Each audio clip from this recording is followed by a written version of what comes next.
अब नया टॉपिक चलेगा छंद।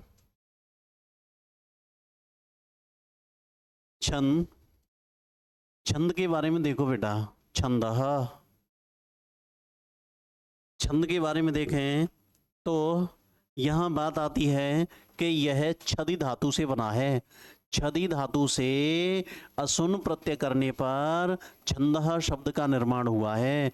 छदि धातु से असुन करने पर, ठीक है ना, छदि धातु से असुन प्रत्यय करेंगे तो छंदः शब्द का निर्माण हुआ है। अब यहाँ पहले समझेंगे। अब छदि धातु देखो, पहले यहाँ बना लेते हैं इसको व्युत्पत्ति। इसकी व्युत्पत्ति देखें तो छदि धातु से असुन प्रत्यय करने पर बना है।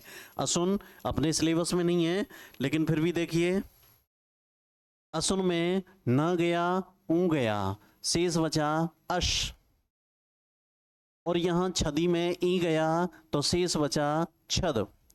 अब असुन प्रत्यय आगे बैठा हो तो छद धातु के बीच में नुम का आगम हो जाता है, नुम, है ना, तो यहाँ नुम आ जाएगा तो छंद बनेगा ये हलंत वाला, ठीक। और आगे बैठा है अस, अस बैठा है और जोड़ के लिखेंगे तो बन जाएगा छंदस, छंदस। अब छंदस में सा का रुत्व विसर्ग करेंगे तो बन जाएगा छंदः, छंदः, ये बन गया। तो तुमसे पूछ सकता है कि छंदः शब्द में धातु कौन सी है? छदि। प्रत्यय कौन सा है? अशुन। क्या बनेगा? छंदः। अब छदि धातु दो अर्थों में विद्यमान होती है। छदि धातु, छदि धातु दो अर्थों में विद्यमान होती है। कौन कौन से? एक तो है आच्छादने और एक है आह्लादने। आच्छादने और आह्लादने, आच्छादने, आह्लादने, आह्लादने। आच्छादन का मतलब है भावों को ढक लेना, भावों को ढक लेना, ढक लेना, भावों को ढक लेना। और आह्लादन का मतलब है प्रसन्न करना, चित्त को प्रसन्न कर देना, प्रसन्न कर देना, कर देना। तो देखो भाई, पुनः सुने, छदि धातु से असुन करने पर छंदः शब्द बनता है। अब इसका व्युत्पत्ति परक अर्थ क्या निकलेगा? ये तो व्युत्पत्ति हो गई। अब इसका व्युत्पत्ति परक अर्थ क्या निकलेगा? छदि धातु जो हमारे धातु पाठ में दो रूपों में पाई जाती है, आच्छादने और आह्लादने, यानी भावों को ढक लेना या प्रसन्न कर देना। तो मैं ऐसे कह दूं कि ऐसी पद्य में रचना जो हमारे भावों को व्याप्त करते हुए चित्त को आनंद प्रदान कर दे। ऐसी रचना, ऐसी रचना पद्यमय रचना, रचना भी पद्यमय होगी, गद्य में छंद नहीं मिलते। ऐसी पद्यमय रचना जो हमारे चित्त के भावों को, जो हमारे चित्त के भावों को, भावों को व्याप्त करते हुए, व्याप्त करते हुए, व्याप्त करते हुए आनंद प्रदान कर दे, भावों को व्याप्त करते हुए आनंद प्रदान कर दे, उसे छंद कहते हैं। ठीक है भाई, उसे छंद कहते हैं, कहते हैं, ठीक है ना। ये तो एक व्युत्पत्ति परक अर्थ निकला इसका, कि जो हमारे भावों को व्याप्त करते हुए, ढकते हुए चित्त को आनंद प्रदान कर दे, उसे क्या कहते हैं? छंद। अब इसके बारे में देखें कि भाई छंद है ना, छंद परंपरा देखें तो सबसे पहले छंद परंपरा के बारे में ध्यान करें तो सबसे पहले देखो, शंकर जी से परंपरा शुरू हुई, शंकर, भगवान शंकर से, ठीक है ना। शंकर, इंद्र, दुष्च्यवन, दुष्च्यवन, मांडव्य, शैतव, यास्क और पिंगल, धीरे धीरे चलती हुई परंपरा यहां तक आ गई। ठीक है ना। प्रवक्ता तो माने जाएंगे भगवान शंकर, आदि प्रवक्ता, लेक्चर देने वाले हैं। लेकिन प्रवर्तक की बात आई तो छंद शास्त्र के आदि प्रवर्तक कौन हैं? छंद शास्त्र के आदि प्रवर्तक कौन हैं? आदि प्रवर्तक तो आचार्य पिंगल, ठीक है ना। पिंगल हैं, पिंगल को शेषनाग का अवतार माना जाता है, शेषनाग का अवतार, ठीक है ना। इन्हें शेषनाग का अवतार माना जाता है, और शेषनाग का अवतार पतंजलि को भी माना जाता है ना, इनको भी माना जाता है। छंद शास्त्र के आदि प्रवर्तक माने जाते हैं। इनके ग्रंथ का नाम क्या है? पिंगल के ग्रंथ का नाम है छंदः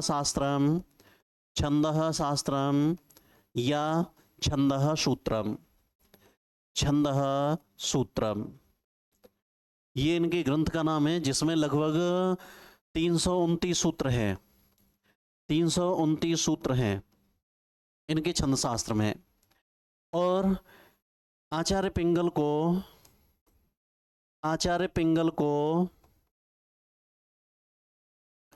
पाणिनि का अनुज माना जाता है, आचार्य पिंगल को पाणिनि का अनुज माना जाता है। बताया था मैंने, पाणिनि का अनुज मतलब छोटा भाई, अनुज माना जाता है, ठीक है ना, अनुज माना जाता है।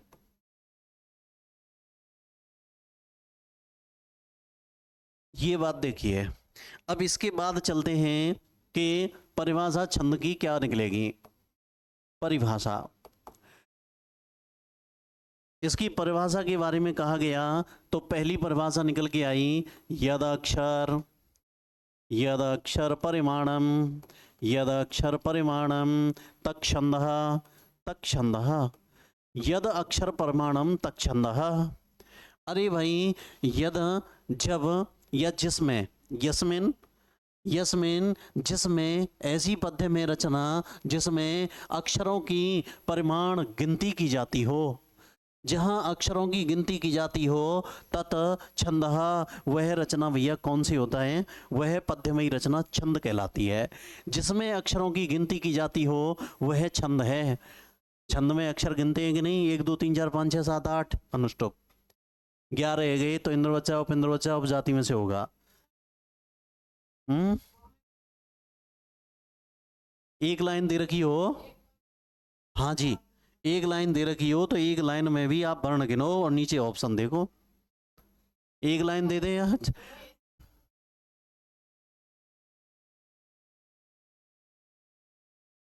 यति लगाना जरूरी है। हाँ, लगाना जरूरी है। यद अक्षर परिमाणम तक छंदः, जहाँ अक्षरों की गिनती की जाती हो वह छंद है।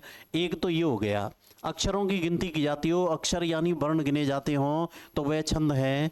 अब यहाँ बताऊंगा अक्षर क्या है। अभी दूसरी परिभाषा और देखो, जाति, वृत्ति,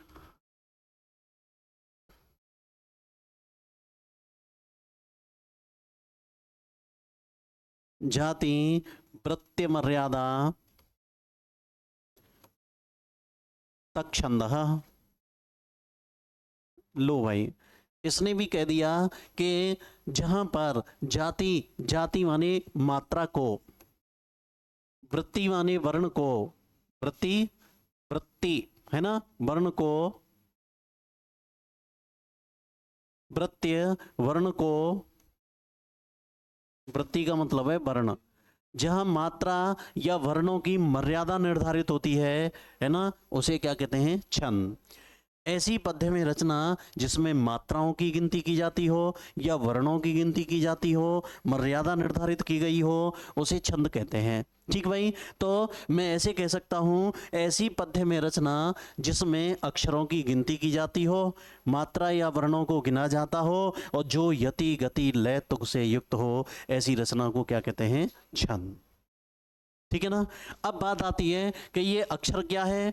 तो अक्षर के बारे में कहें हम तो अक्षर किसे कहते हैं? अक्षर वैसे तो उसे कहते हैं ना चरती इति अक्षरः, जिसका क्षय नहीं होता, और क्षय केवल स्वर का नहीं होता, लेकिन स्वर जिस व्यंजन में बोल जाए। अक्षर, वैसे अक्षर को हम बोल सकते हैं, वर्ण को नहीं बोल सकते। वर्ण भाषा की लघुतम इकाई है।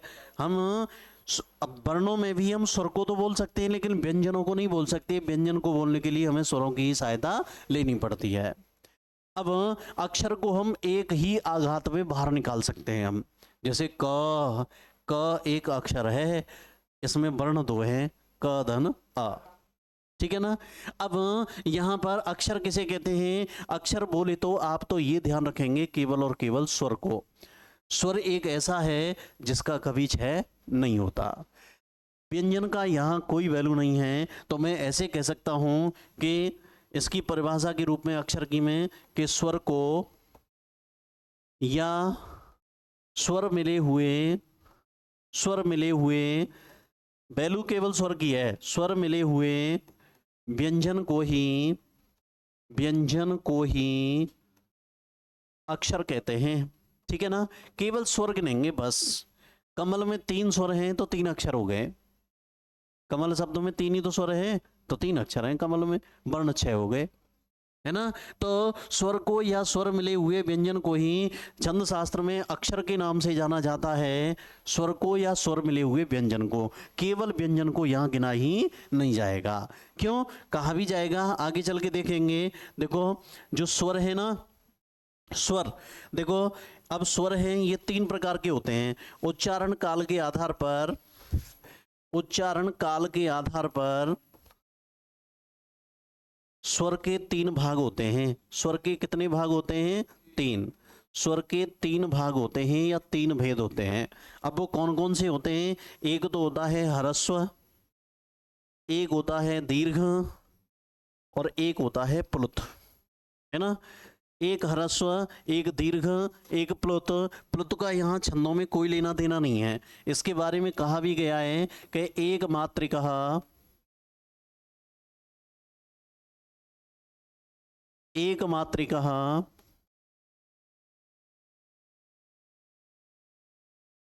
भवेत् ह्रस्वम्, द्विमात्रिको दीर्घगेयम्,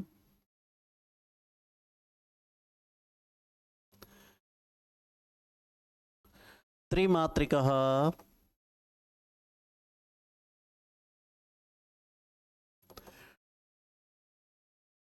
प्लुतगेयः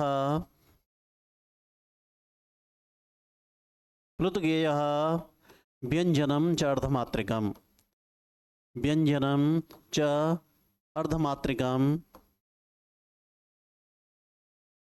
अर्धमात्रिकम, मात्रिकम। लो भाई, इसने क्या कह दिया?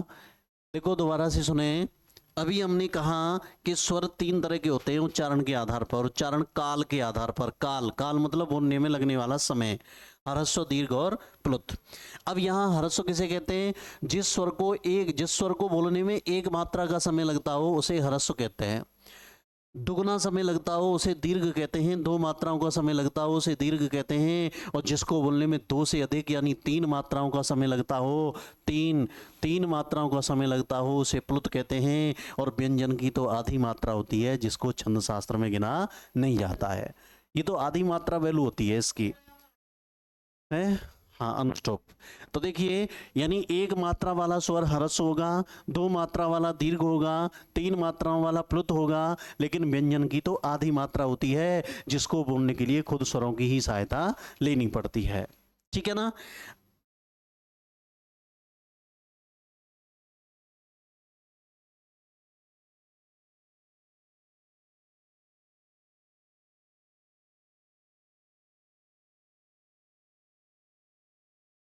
एक सेकेंड, वो आगे छंद आएगा, इससे कोई फर्क नहीं पड़ेगा। तो मैं छंद के भेद बताऊंगा ना। मैं निचरित, भूरिक, विराट, स्वराट, एक आध वर्ण अगर एक्स्ट्रा निकल रहा है ना, कम है तो निचरित, ज्यादा है तो भूरिक, 2 कम है तो विराट, 2 ज्यादा है तो स्वराट, है ना। हाँ, फिर हो जाएगा भवेद ध्रस्वम।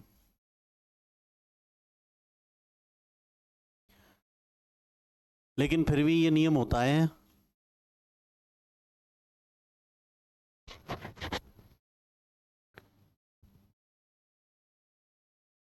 देखो ये नहीं हो, वो एकाद से कोई अंतर नहीं पड़ता है। चलो कोई बात नहीं है, पीछे देख लेंगे, ऐसे ही लिखा रहता है ये। एक मात्रिका भवेत ह्रस्वम, एक मात्रा वाला ह्रस्व होगा, दो मात्राओं वाला स्वर दीर्घ होगा, तीन मात्राओं वाला प्लुत होगा, और व्यंजन की तो आधी मात्रा होती है जिसको छंद शास्त्र में गिना नहीं जाता है। अब देखो, अब बात करें अपन कि भाई स्वर है, स्वर दो भागों में बांटे गए, तीसरे से हमें कोई लेना देना नहीं है, ठीक है ना। उच्चारण काल कहेंगे तो तीन, और वैसे सामान्यतः स्वर दो भागों में बांटे जाते हैं, एक तो है ह्रस्व और एक है आपका दीर्घ, ठीक है ना। प्लुत का यहाँ कोई लेना देना नहीं है। अब ह्रस्व स्वर कितने हैं हमारे संस्कृत में? 5। दीर्घ कितने? 8। टोटल 13 ही तो होते हैं। 5 अ ई ओ री री, 8 आ ई ओ री ए आई ओ औ, ठीक है ना। अब ये 5 स्वर हैं, इनको बोलने में एक मात्रा का समय लगा है, तो छंद में भी इनको प्रदर्शित करने वाला चिन्ह एक मात्रा है, एक मात्रा, ठीक है ना। और एक मात्रा को प्रदर्शित करने वाला चिन्ह है खड़ी पाई। कौन सा है? खड़ी पाई। एक लगाते हैं, एक सिंगल वन। और द्विमात्रिक स्वरों को प्रदर्शित करने वाला, ये द्विमात्रिक स्वर हैं, द्विमात्रिक, और द्विमात्रिक स्वरों को प्रदर्शित करने वाला चिन्ह छंद शास्त्र में है अवग्रह के रूप में, एस, एस के रूप में लगाते हैं इनको, ठीक है ना। ये तो लघु हो गया। और ह्रस्व को छंद में लघु स्वर के नाम से भी जाना जाता है। लघु स्वर किसके नाम से? लघु स्वर के नाम से भी जाना जाता है। और दीर्घ को गुरु स्वर के नाम से भी जाना जाता है। दीर्घ को गुरु स्वर कहते हैं, ह्रस्व को लघु स्वर कहते हैं, ठीक भाई।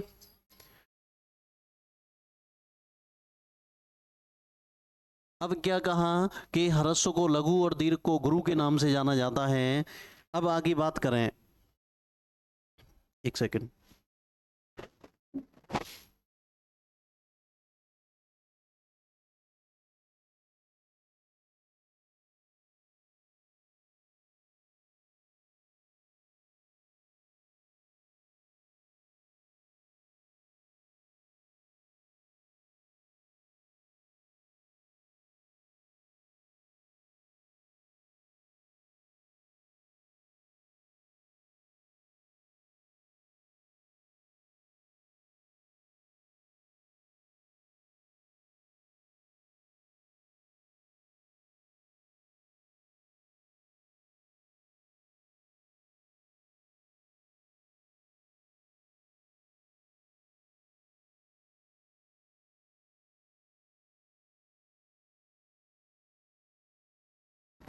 देखिए भाई, अब यानी ह्रस्व को लघु एवं दीर्घ को गुरु के नाम से जाना जाता है। लघु स्वर यानी ह्रस्व स्वर को प्रदर्शित करने वाला चिन्ह एक मात्रा है, जिनकी संख्या 5 है, और इसको प्रदर्शित करते हैं खड़ी पाई से। और दीर्घ स्वर 8 होते हैं, इन ये 2 मात्राओं से बोले जाते हैं, और इनको प्रदर्शित करने वाला चिन्ह है अवग्रह चिन्ह के रूप में। अब छंद में क्या होता है कि कहीं कहीं लघु को गुरु भी कर देते हैं, कहीं कहीं लघु को गुरु कर देते हैं। अब वो कौन सी कंडीशन में करते हैं? तो लघु को गुरु करने वाला नियम, लघु को गुरु करने वाला नियम, ठीक है ना। गुरु करने वाला नियम, कहाँ लघु को गुरु करते हैं भाई? छोटे स्वर की छोटी मात्रा और बड़े स्वर की बड़ी मात्रा। लेकिन कहीं कहीं छोटे को बड़ा और कर देते हैं, और वो कहाँ करते हैं? तो देखते हैं, देखो भाई, सानुस्वारस्य दीर्घस्य विसर्गी च गुरु भवेत, विसर्गी च गुरु भवेत।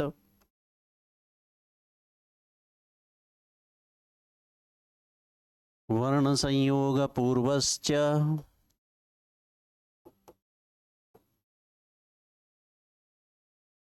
तथा पादांत गोपिवा,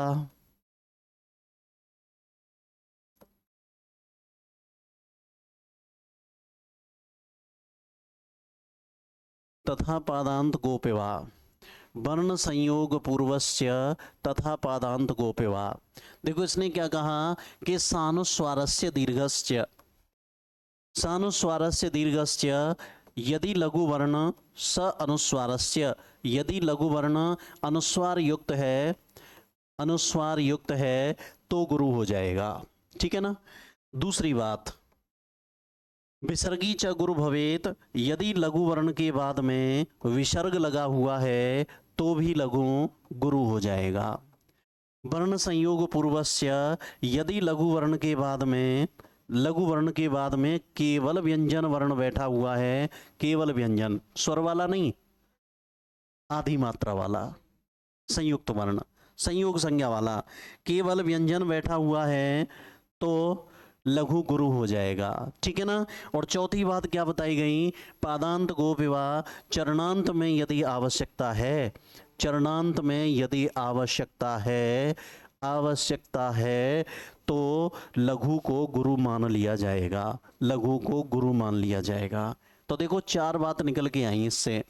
सानुस्वारस्य दीर्घस्य, यदि लघु वर्ण अनुस्वार युक्त है तो दीर्घ हो जाएगा, विसर्ग से युक्त है तो गुरु हो जाएगा, और यदि संयोग संज्ञा हो रही है तो पहला लघु वर्ण पूर्वश्च, यदि लघु के बाद में संयोग संज्ञा हो रही है तो संयोग संज्ञा से पहले वाला, जैसे सत्यम, सत्यम में ता और या लग रहा है, संयोग संज्ञा हो रही है ना, तो ता और या से पहले कौन बैठा है, सा, तो ये गुरु हो जाएगा।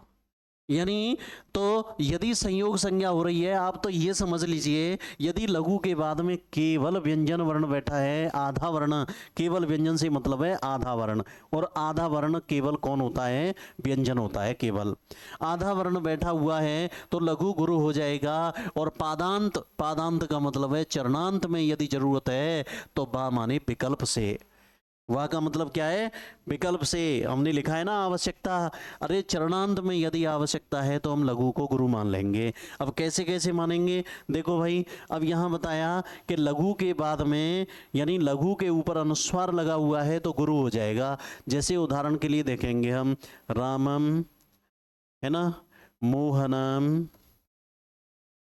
कंसम, देखो यदि लघु के ऊपर अनुस्वार लगा हुआ है तो गुरु हो जाएगा। देखो र, ये तो ऑलरेडी बड़ा है ना, स्वर की मात्रा लगेगी केवल, रा, माँ छोटा है लेकिन बिंदी है, मम, मो बड़ा है, हा छोटा है लेकिन ना छोटा है, ऊपर बिंदी है, नम, मोहनम, है ना।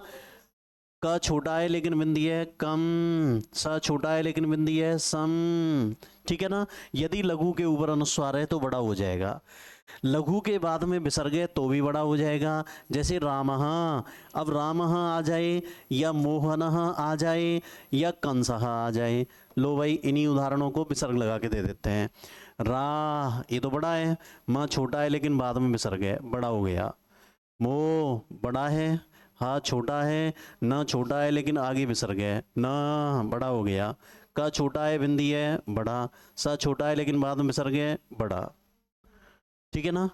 अब देखो लघु के बाद में केवल व्यंजन बैठे हुए हों, जैसे उदाहरण के लिए देखो, मैं इसका उदाहरण दे देता हूं।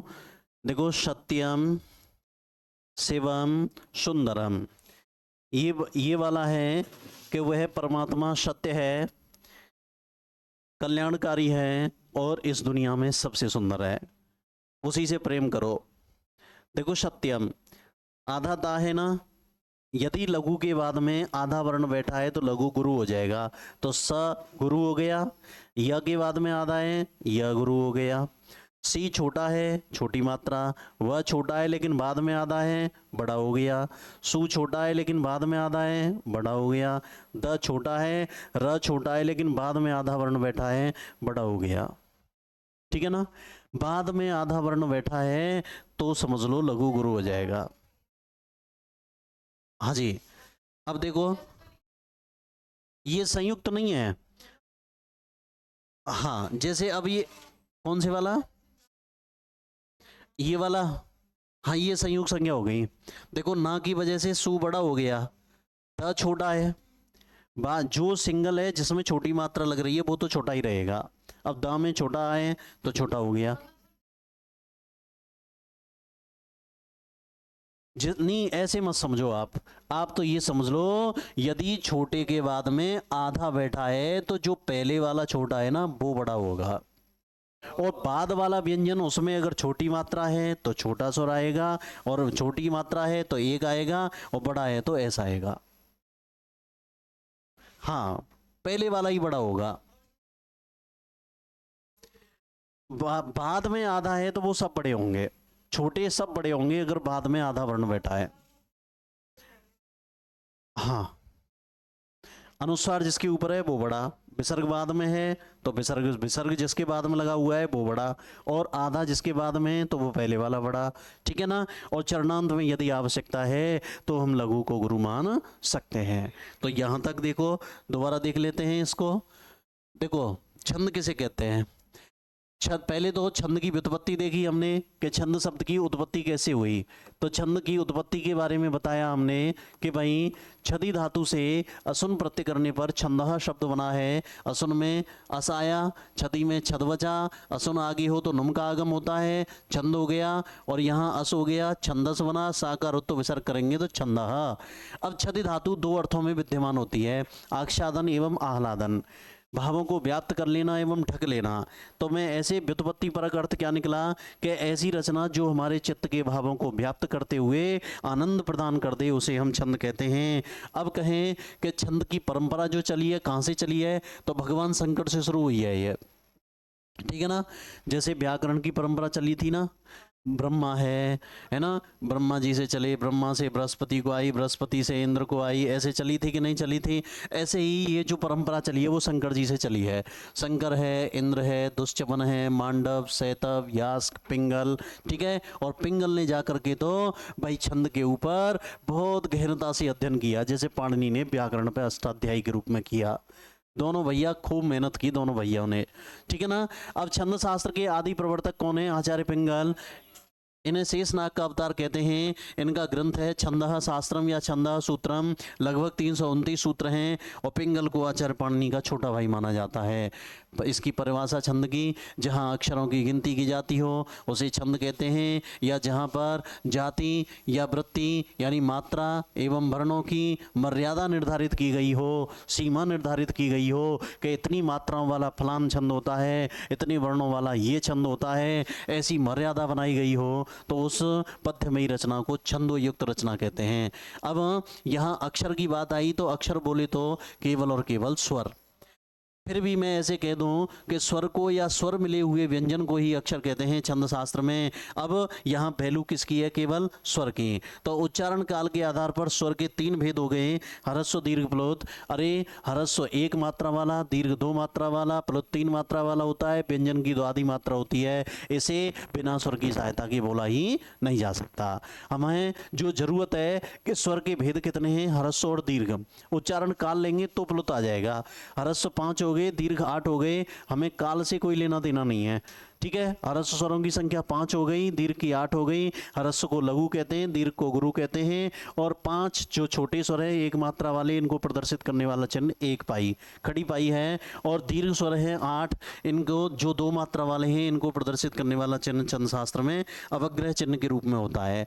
अब लघु को गुरु करने वाला नियम, यदि लघु अनुस्वार युक्त है तो गुरु हो जाएगा, विसर्ग युक्त है तो गुरु हो जाएगा, अगर लघु के बाद में आधा वर्ण बैठा है तो गुरु हो जाएगा, और चरणांत में यदि आवश्यकता है तो हम विकल्प से, जरूरत है तो, हर जगह अपनी टांग नहीं लगाएंगे, जरूरत है तो हम विकल्प से उस लघु को गुरु मान सकते हैं। ठीक है भाई, चलो लिखिए।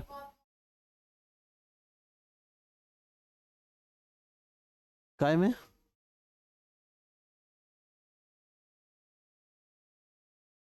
आने दो, यथास्थान बताएंगे वहाँ, है ना, जो कोई उदाहरण आएगा तब बताएंगे। हम्म। नागराज तो पता नहीं नागराज है कि नहीं है, पर शेषनाग का अवतार माना जाता है।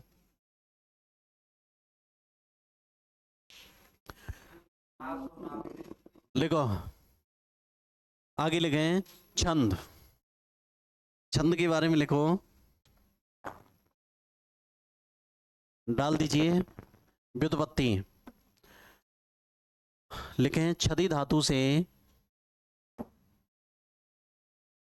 अशुन प्रत्यय करने पर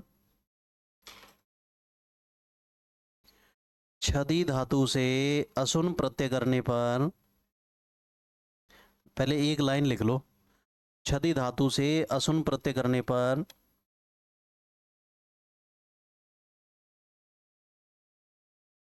छंदः शब्द बनता है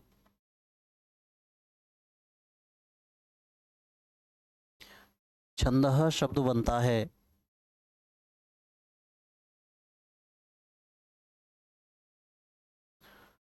अब इसको उतार लो।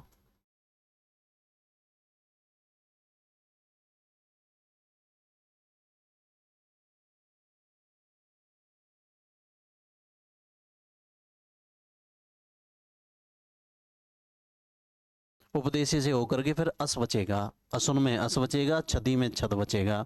और नियम है, एक सूत्र है कि असुन आगे बैठा हुआ हो तो धातु के मध्य में नुम का आगम हो जाता है ना। नुम आ जाएगा तो नुम का ना बचेगा, तो छद का छंद हो जाएगा ये, और छंद में अस जोड़ेंगे तो छंदस बनेगा, और फिर सा का रुत्व विसर्ग करेंगे तो छंदहा।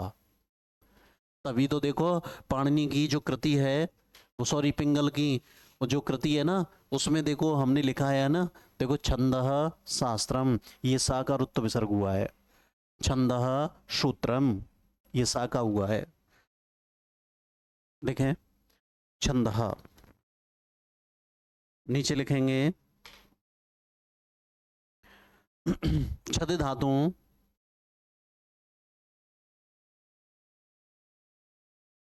ये उतार लिया। छद धातु दो अर्थों में विद्यमान रहती है, छद धातु दो अर्थों में विद्यमान रहती है, आच्छादन, आच्छादन एवं आह्लादन, आच्छादन एवं आह्लादन।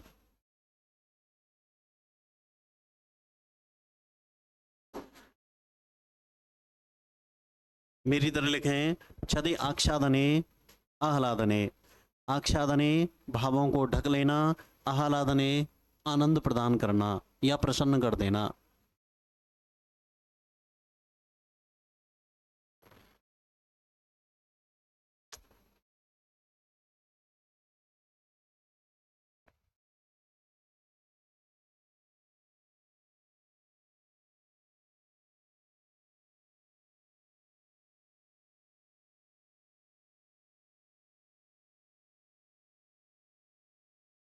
आच्छादने आह्लादने। अब नीचे लिखो, अर्थात ऐसी पद्य में रचना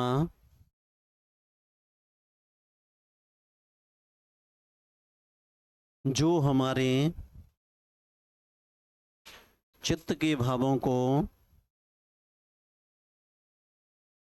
व्याप्त करते हुए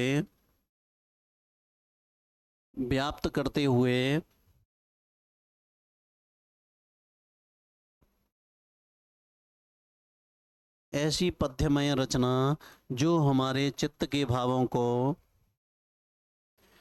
व्याप्त करते हुए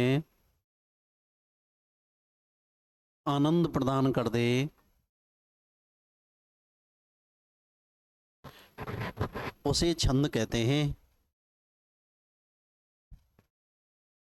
उसे छंद कहते हैं।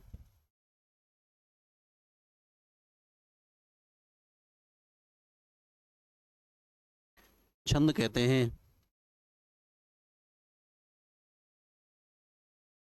अब लिखो, छंद परंपरा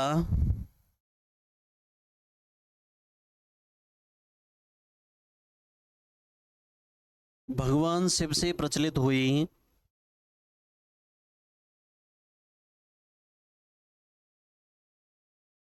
छंद परंपरा भगवान शिव से प्रचलित हुई,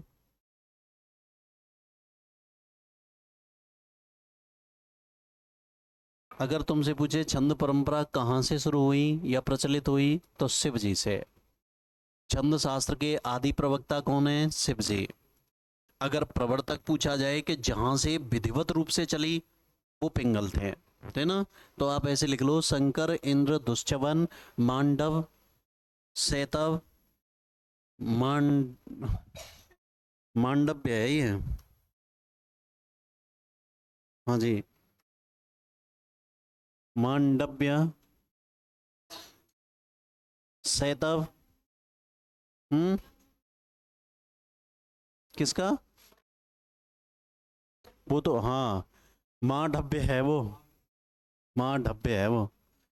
मांडव्य, सेतव, यास्क और पिंगल।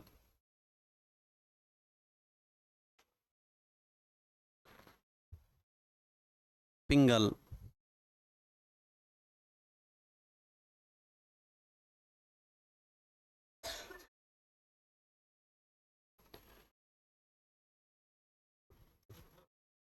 ए,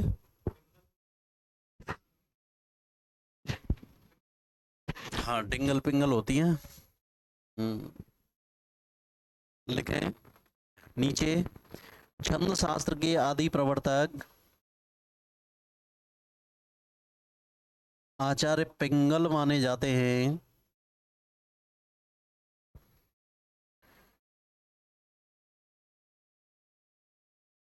आचार्य पिंगल माने जाते हैं।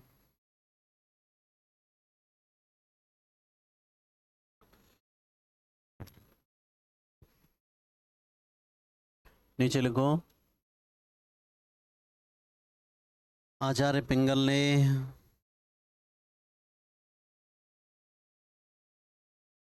छंदः शास्त्रम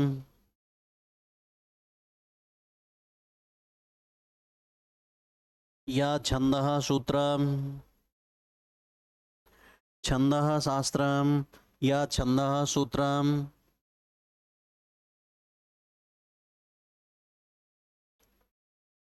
ग्रंथ की रचना की है।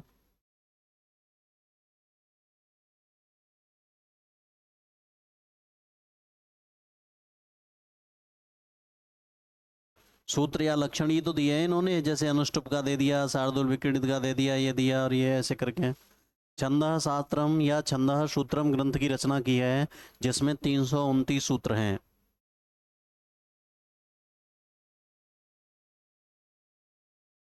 29 सूत्र हैं।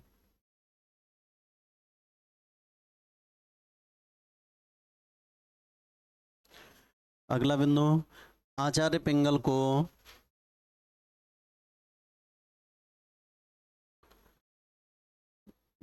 गुरु श्रेष्ठ पाणिनि का अनुज माना जाता है। आचार्य पिंगल को गुरु श्रेष्ठ पाणिनि का अनुज माना जाता है। अनुज माना जाता है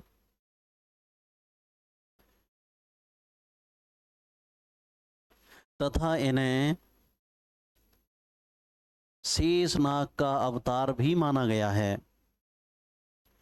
इन्हें शेषनाग का अवतार भी माना गया है।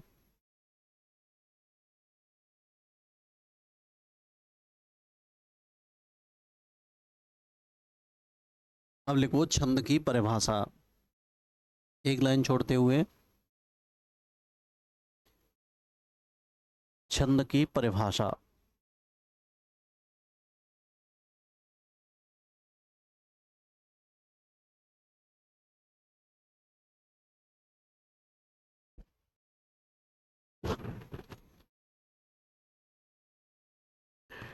यद अक्षर परिमाणम तक छंदः।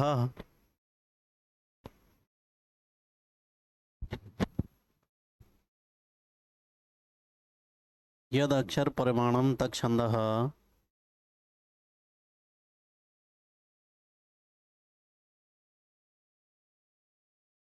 जिसमें अक्षरों की गिनती की जाती हो,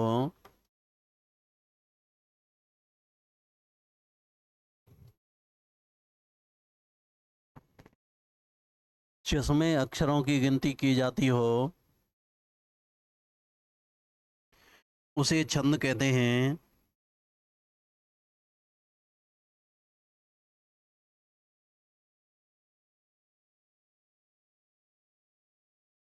अब अक्षर किसे कहते हैं, नोट डाल दो नीचे।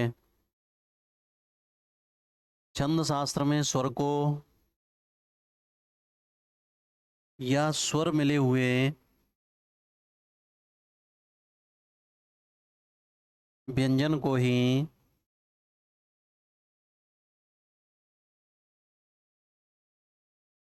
छंद शास्त्र में स्वर को या स्वर मिले हुए व्यंजन को ही अक्षर के नाम से जाना जाता है।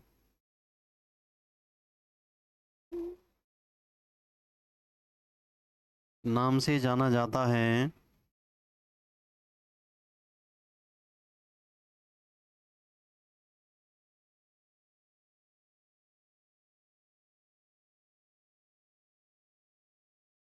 अब लिखो दूसरी परिभाषा। जाति वृत्त्याख्या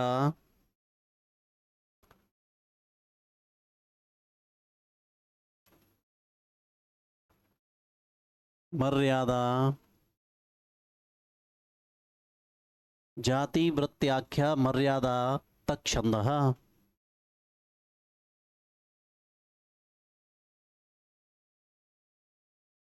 जाति वृत्त्याख्या मर्यादा तक छंदः,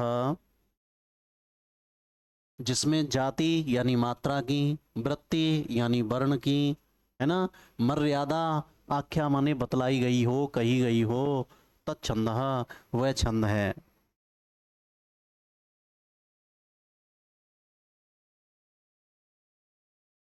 जाति वृत्त्याख्या मर्यादा तक छंदः, जिसमें जाति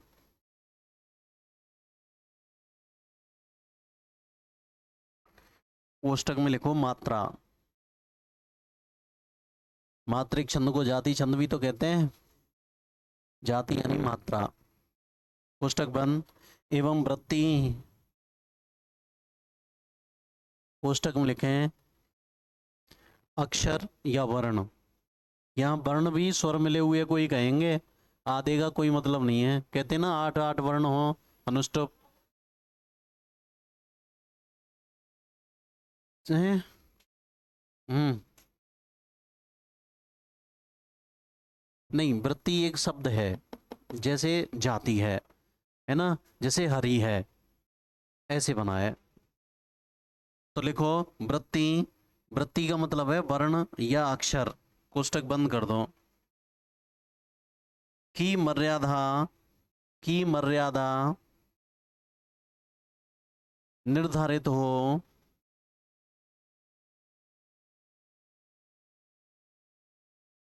उसे छंद नाम से जाना जाता है।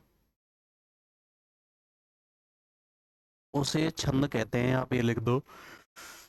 जिसमें जाति एवं वृत्ति की मर्यादा बतलाई गई हो या निर्धारित हो उसे छंद कहते हैं। छंद कहते हैं। नीचे लिखो छंद शास्त्र में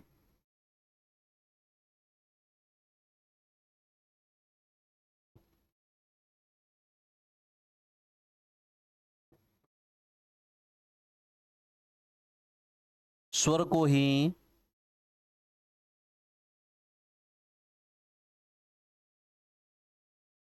या स्वर मिले हुए व्यंजन को ही, दोबारा लिख लो, स्वर मिले हुए व्यंजन को ही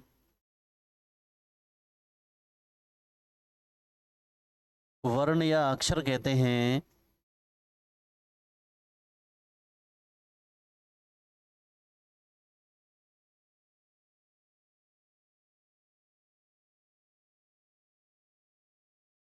इस आधार पर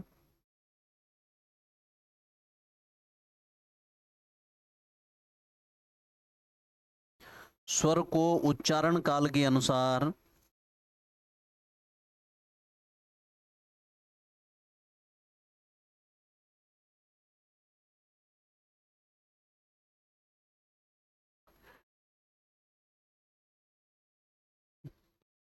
तीन भेदों में विभाजित किया गया है।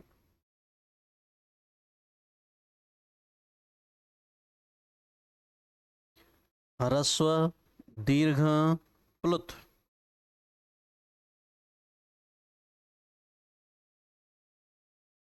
प्लुत।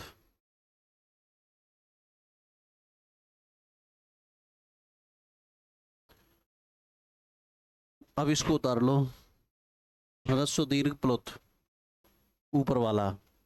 एक मात्रिकः भवेत् ह्रस्वं, द्विमात्रिको दीर्घगेयं, त्रिमात्रिकः प्लुतगेयः, व्यंजनं च अर्धमात्रिकम्।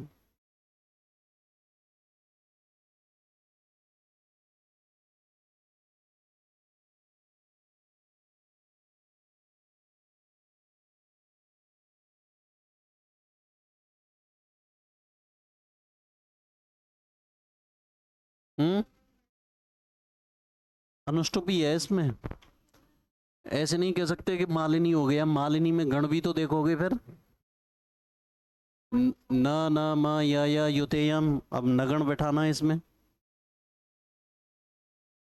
चरण देखे जाएंगे। नहीं, ये कह रहे हैं कि सर 15 बैठ गए ऊपर।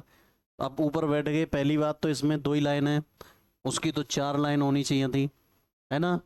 दूसरी बात, यहाँ यति 8 पे हो रही है ना, फिर 8 पे हो रही है।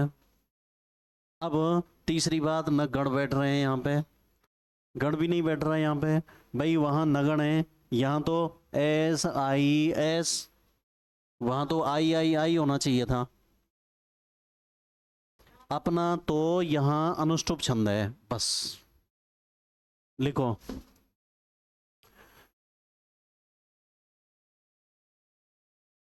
जिस स्वर को बोलने में, मैं बताऊंगा अभी, रुकिए अभी लिखो। जिस स्वर को बोलने में एक मात्रा का समय लगता है, जिस स्वर को बोलने में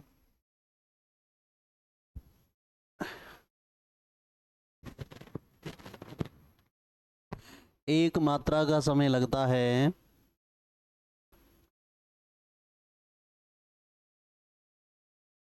उसे ह्रस्व,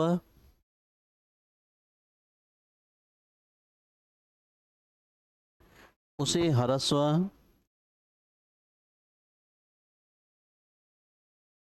जिसको बोलने में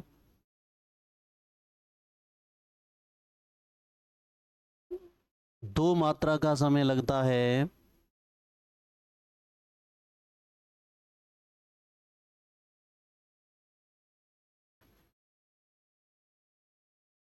उसे दीर्घ,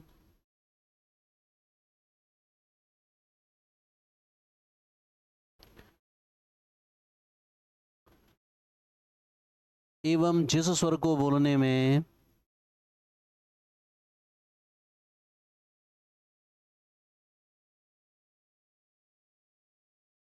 तीन मात्रा का समय लगता है,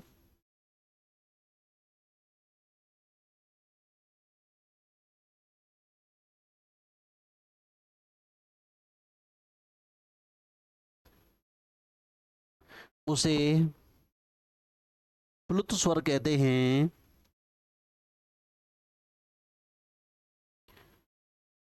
प्लुत स्वर कहते हैं।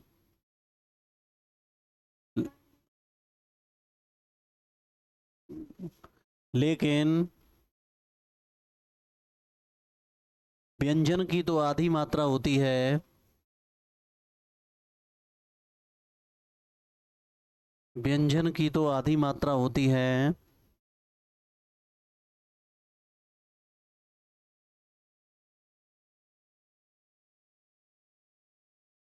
जिसको बोलने के लिए स्वर की ही सहायता,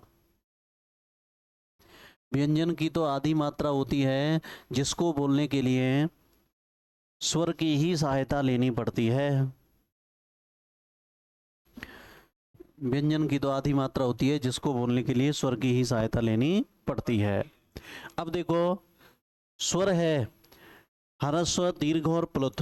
अब आप भी कहेंगे प्लुत क्या है? प्लुत वे स्वर जिनको बोलने में 3 मात्राओं का समय लगता हो, 1 का समय लगता हो ह्रस्व, 2 का लगता हो दीर्घ और 3 का लगता हो प्लुत। तो तुम देखो, अ आ दुगना समय हो गया। अब इसी स्वर को मैं 3 बार बोलूं, आ, किसी भी स्वर को लंबा खींच दिया जाए। मंदिरों में देखा होगा तुमने, ऐसे लिखा हुआ ओम। अगर हम इसे प्लुत नहीं करेंगे, जैसे प्लुत नहीं किया हमने, तो क्या बोलेगा ये ओम। अब ऐसे ओम, या तो ऐसे जैसे रोटी चह के कर रहे हो, डकाल ले रहे हो, ओम, है ना। बैठो, जो जुगाड़ हो वो सही जगह पे जाके बैठो, ओम, है ना। लेकिन अब बोलेंगे तो इसका मतलब है अब ये मंत्रोच्चारण कर रहा है, ठीक है ना।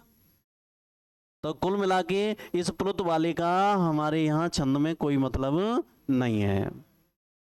तो लिखो नीचे,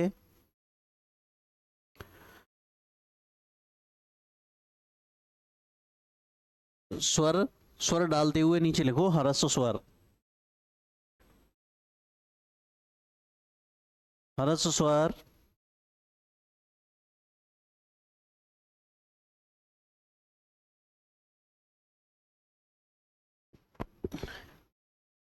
नीचे लिखें इनकी संख्या 5 होती है।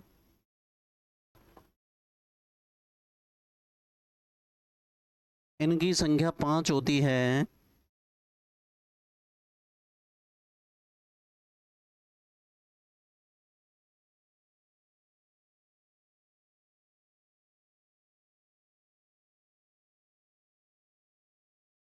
इनको प्रदर्शित करने वाला चिन्ह,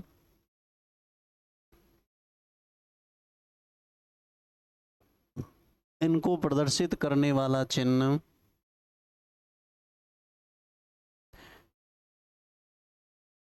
एक मात्रा,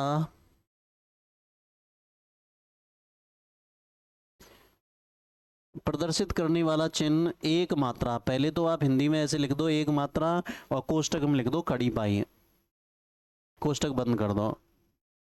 एक मात्रा होती है।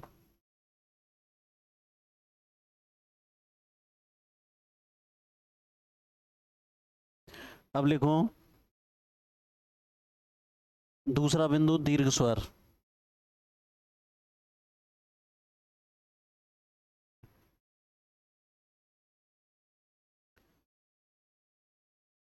इनकी संख्या 8 होती है।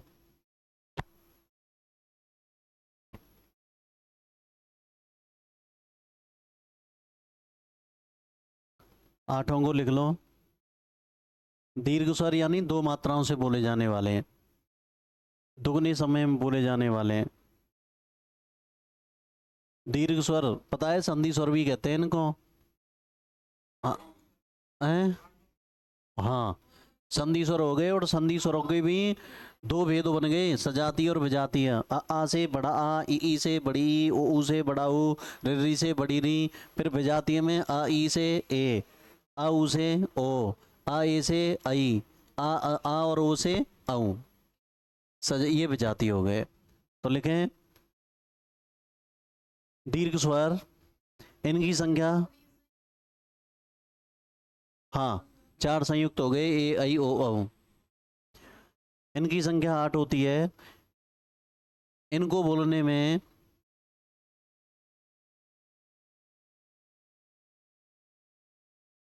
इनको बोलने में 2 मात्रा का समय लगता है।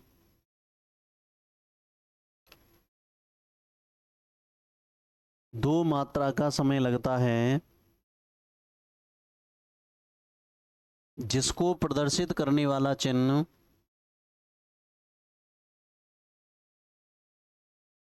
जिसको प्रदर्शित करने वाला चिन्ह अपग्रह चिन्ह, अपग्रह चिन्ह, अपग्रह हिंदी में लिख लो पहले तो, अपग्रह चिन्ह, और कोष्टक में लिख दो एस, एस की सी आकृति अपग्रह चिन्ह होता है।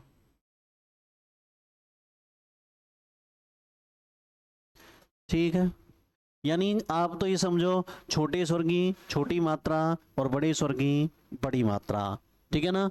5 स्वरों की तो 1 मात्रा हो गई, और 8 स्वरों की 2 मात्रा हो गई, ठीक है ना। ये 8 कहीं भी आ जाएंगे तो 2 मात्रा ही लगाएंगे। और 5 कहीं भी आ जाएंगे तो 1 लगाएंगे। लेकिन कहीं कहीं ऐसी कंडीशन आ जाती है, भाई बड़े स्वर की तो बड़ी लगी रही है, कि छोटे को भी बड़ा बनाना पड़ता है। अब छोटे को बड़ा कहाँ बनाएंगे, तो लिखो लघु को गुरु करने वाला नियम। लघु को गुरु करने वाला नियम।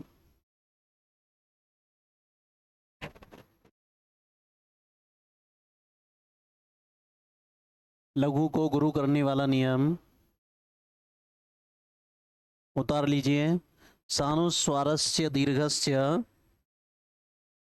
विसर्गी च गुरु भवेत् वर्ण संयोग पूर्वस्य तथा पादांत गोपेवा।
उसमें जाती है बस। हाँ जी, लिखो यदि लघु वर्ण, यदि लघु वर्ण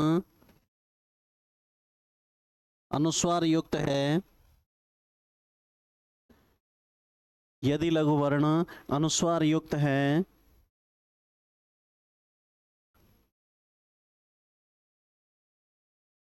तो गुरु हो जाएगा, गुरु हो जाएगा।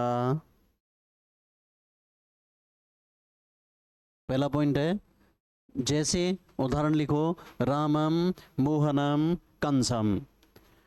छोटे के ऊपर बिंदी लगी हुई है तो छोटा बड़ा हो जाएगा, यानी बड़े स्वर की बड़ी मात्रा और छोटे की छोटी। लेकिन यदि छोटे के ऊपर बिंदी लगी हुई है तो छोटा बड़ा हो जाएगा।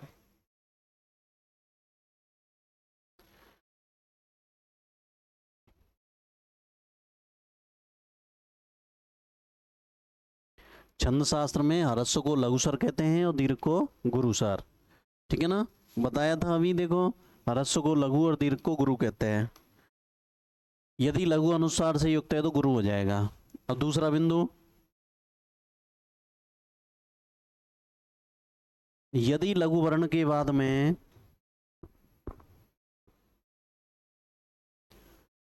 यदि लघु वर्ण के बाद में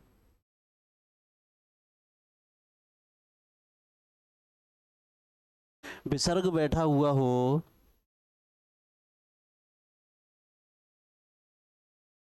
विसर्ग बैठा हुआ हो तो लघु गुरु हो जाएगा, तो लघु गुरु हो जाएगा। यानी लघु के बाद में 2 बिंदी लग रही हैं तो भी लघु गुरु हो जाएगा। जैसे देखो राम, हाँ माँ में आ बैठा है ना, विसर्ग लग रहा है इसलिए बड़ा हो गया, केवल स्वर की मात्रा लगती है। मोहन, हाँ माँ में बड़ा है, बड़ी मात्रा, हाँ छोटा है ना, छोटा है लेकिन आगे विसर्ग है, बड़ा हो गया। ऐसे ही कंसह, का छोटा है ऊपर बिंदी है, बड़ा हो गया। सा छोटा है लेकिन आगे विसर्ग है, बड़ा हो गया कंसह इत्यादि।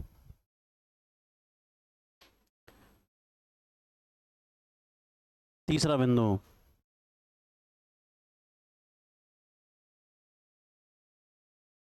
यदि लघु वर्ण के बाद में,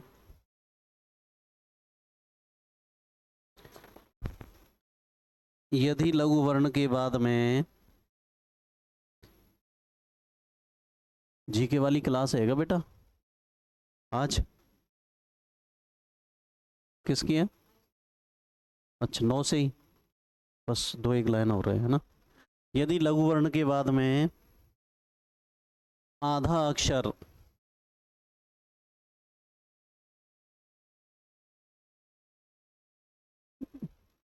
कोष्टक में लिखें हलंत,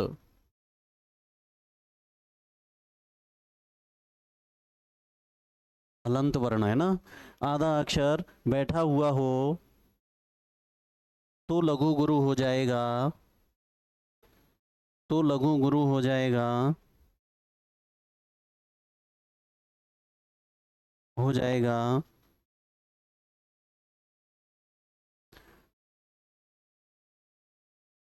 जैसे सत्यम शिवम सुंदरम। देखो स छोटा है लेकिन बाद में आधा है, बड़ा हो गया। यह छोटा है लेकिन बाद में आधा है, बड़ा हो गया। सी छोटा है, वह छोटा है लेकिन बाद में आधा है, बड़ा हो गया। सु छोटा है, आधा है, बड़ा हो गया। द छोटा है, र छोटा है लेकिन बाद में आधा है, इसलिए बड़ा हो गया। सत्यम शिवम शिवम सुंदरम। अब कोई भी हो, कोई भी उदाहरण ले लो। अब जैसे उसका नाम, अब देखो ये देखो आदित्य है, आदित्य। अब आदित्य ह, अब इस पर गढ़ चिन्ह लगाएंगे, मात्रा लगाएंगे। आ बड़ी मात्रा हो गई। डी छोटा है लेकिन बाद में आधा है, बड़ा हो गया। यह छोटा है लेकिन बाद में विसर्ग है, बड़ा हो गया। सही है ना, आदित्य ह। ठीक है।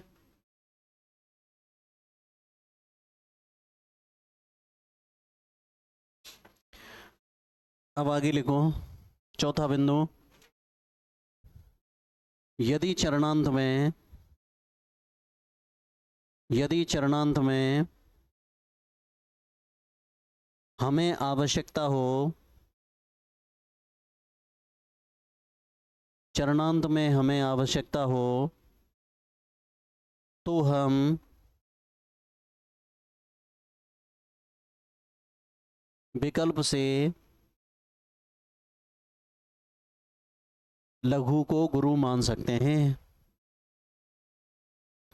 चरणांत में हमें आवश्यकता हो तो हम लघु को गुरु मान, विकल्प से हम लघु को गुरु मान सकते हैं। वो इसका उदाहरण तो आगे समय पर ही दिया जाएगा कि या जगह पे हमने लघु को गुरु मान लिया है, ठीक है ना। तो इसका उदाहरण हम बाद में ही देंगे। तो देखो हमने सीख लिया, आपको 6 बात याद रखनी है, बस 6। छंद, छंद में शुरू को अक्षर का है छ, तो है कि ना है, देखो छ, छा को मतलब है 6 बात मुंह में ध्यान रख लो और बेड़ा पार। लिख रहा है ना कैसे 6, छोटे स्वर की छोटी मात्रा, बड़े स्वर की बड़ी मात्रा, छोटा अनुसार से युक्त है तो बड़ा, विसर्ग बाद में तो बड़ा, आधा बाद में तो बड़ा, चरणांत में जरूरत है तो बड़ा। 6 बात ध्यान रखो बस। छोटे की छोटी मात्रा, बड़े की बड़ी मात्रा, छोटे के ऊपर अनुस्वार है तो बड़ा, विसर्ग बाद में तो बड़ा, आधा बाद में तो बड़ा, चरणांत में जरूरत है तो बड़ा। तो बड़ा है, तो बड़ा नहीं है ना, तो बड़ा। ठीक है ना। इसी के साथ ही आज की क्लास समाप्त होती है। जय श्री राधे कृष्णा।